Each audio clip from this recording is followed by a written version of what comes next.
Welcome to Homework Lib. For part A, after switch is closed immediately, no current will go through inductor, which means that the part of the circuits with the inductor and R2 will be feeling like removed from the circuit since no current went through that part.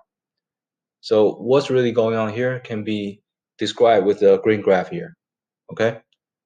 Which means that I3 should be equal to 0 since no current goes through inductor. And I1 should be equal to I2 since now the circuit is like a circuits in series, okay? So the currents anywhere in the circuit should be equal to each other, which is equal to the potential difference across the battery, which is EMF here, divided by the resistor 1, which is R1 here. If we plug in values, we have 96 volts divided by 12 ohms, which is equal to 8 ampere. So now let's go to part B. So after switch is closed for a long time, we know inductor will achieve a steady state. So we have di3 over dt is equal to 0 since it's at a steady state.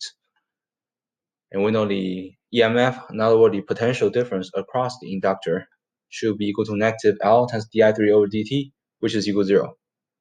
So when the potential difference across the inductor becomes 0, that means at these points, the inductor is basically removed from the circuit because there's no potential difference on the circuits. I'm sorry, on the inductor, okay? So the green graph here describe the what's actually going on in the circuits. As you can tell, this is a parallel circuits with resistor 1 and resistor 2 connected in parallel, okay? Which means that R1 and R2 should share the same potential difference from the battery. And this also means that I1 now is the total current of the circuits, which is equal to I2 plus I3. So when I2 can be equal to EMF over R1, which is equal to 96 volt over 12 omega, and this is equal to 8 ampere. And I3 should be equal to EMF over R2, which is equal to 96 volt over 16 omega, and this is equal to 6 ampere. So I1 is equal to 8 ampere plus 6 ampere, which is equal to 14 ampere. So now let's jump to part C. So for part C, we need to use the Kirchhoff's law.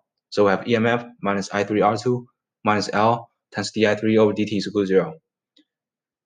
If we put some work here to separate the variables, eventually we'll have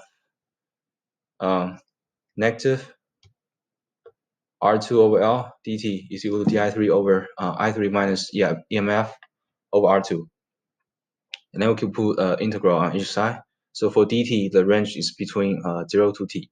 And for di3, the range for I3 current is from 0 to I3.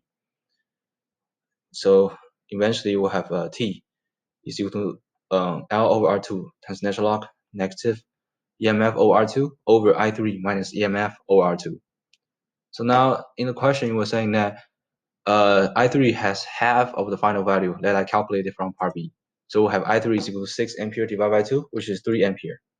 And we know R2 is 16 omega, L is 0.3 Henry, and EMF is 96 volt. If we plug in the values back into the equation to determine the time t, we have the time is equal to 0.013 second, which is 13 millisecond.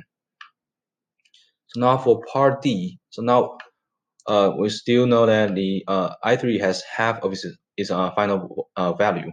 So I3 is equal to 3 ampere. And from part B, we know I2 is equal to 8 ampere. And we know I1 is equal to I2 plus I3. So we can plug in the values to the equation for I1 equal to I2 plus I3. So eventually have 3 ampere plus 8 ampere, which is equal to 11 ampere.